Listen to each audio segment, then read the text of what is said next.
জনসম্পদে রূপান্তর করতে পারি, তাহলে এই জনসংখ্যাই হতে পারে দেশের উন্নয়নের সবচেয়ে বড় নিয়ামক। এবং তাই দেশের কর্মক্ষম জনসংখ্যাকে জনসম্পদে রূপান্তর করতে আমরা অগ্রাধিকার নির্ধারণ করেছি কয়েকটি।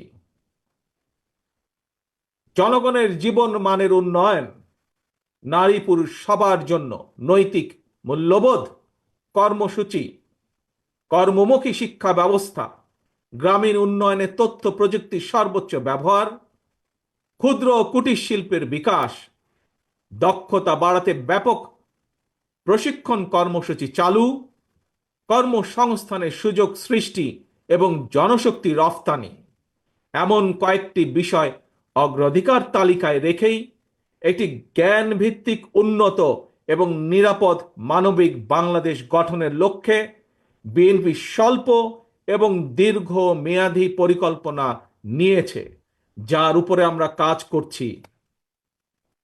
প্রিয় ভাই বোনেরা, বাংলাদেশে প্রায় 4 কোটির মতন পরিবার রয়েছে। এই পরিবারগুলোর মধ্য থেকে প্রথম পর্যায়ে কম বেশি 50 লক্ষ গ্রামীণ দরিদ্র পরিবারের জন্য আমরা ফ্যামিলি কার্ড চালুর পরিকল্পনা করছি।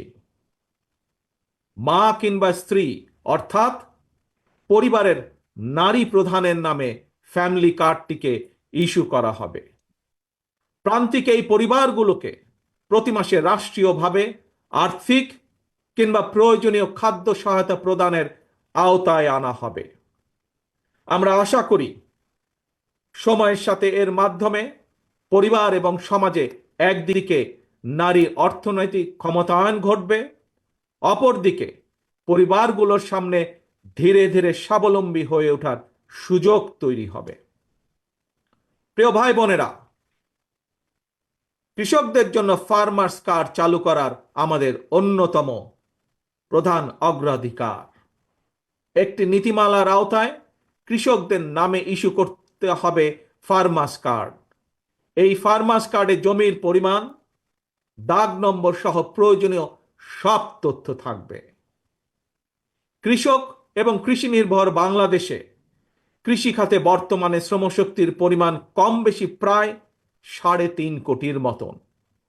এদের মধ্যে যেমন বর্গাদার চাষি কিংবা ভূমিহীন কৃষক রয়েছেন, তেমনি অনেক কৃষকের নামে নির্দিষ্ট পরিমাণ কিছু জমিও রয়েছে। যেসব বর্গা চাষি কিংবা কৃষক তাদের নামে থাকা জমিতে বছরে একাধিক ফসল ফলাতে গিয়ে আর্থিক সংকটে পড়েন, এমন কৃষকদেরকে কমপক্ষে একটি ফলনের সম্পূর্ণ খরচ রাষ্ট্রীয়ভাবে দেওয়ার পরিকল্পনা আমরা করছি। উৎপাদনের জন্য ফার্মার্স কার্ডের মাধ্যমে এভাবেই সরকারি সহায়তা পেলে উৎপাদন যেমন একদিকে বাড়বে, তেমনি কোনো কৃষি জমি অনাবাদি থাকবে না এবং একই সাথে ভূমিহীন কৃষকদের জন্য কর্মসংস্থান সৃষ্টি হবে। প্রিয় সমাবেশ, ব্যক্তি, পরিবার এবং দেশের উন্নয়নের জন্য অবশ্যই বেকারত্ব একটি বড় সমস্যা। জনগণের রায় বিএনপি রাষ্ট্র পরিচালনার দায়িত্ব পেলে সরকার গঠন করার প্রথম দিন থেকেই বিভিন্ন সেক্টর ভিত্তিক কর্মসংস্থান সৃষ্টির পরিকল্পনা বাস্তবায়ন হবে। বিএনপির প্রথম এবং প্রধান